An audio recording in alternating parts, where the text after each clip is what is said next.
Hello అండి, good morning. Welcome back to my channel multi talks. ఈరోజు morning అయితే ఇంకా రోజు టీ అలవాటు చేసుకుంటే మనం ఎక్కడైనా వెళ్ళినప్పుడు టీ లేకుంటే కష్టం అనిపిస్తుంది కదా.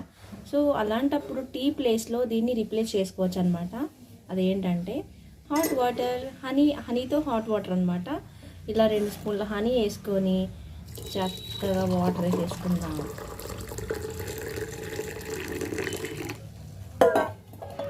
వేసుకొని ఇలా కలిపేసుకొని చక్కగా తాగిద్దాం. చాలా రిలీఫ్ ఉంటుందండి మనకి. ఫోర్ హెడ్ పైన కెఫెన్ అనేది, టీ తాగినప్పుడు కెఫెన్ అనేది తగులుతుంటే ఆ ఫీల్ అనేది మనం మొత్తం కాన్సన్ట్రేషన్ మొత్తం ఆ టీ పైన పెడతాం కాబట్టి రిలాక్సేషన్ అనేది మనకు వస్తుంది. సో ఇప్పుడు ఇది కూడా హాట్ వాటర్, ఇది ఎంత హాట్ అంటే అంత హాట్గా మీ టీ ఎంత హాట్గా తాగుతారో ఇది కూడా అంతే వేడిగా తీసుకోండి. తీసుకొని ఇలా ఒక్కొక్క సిప్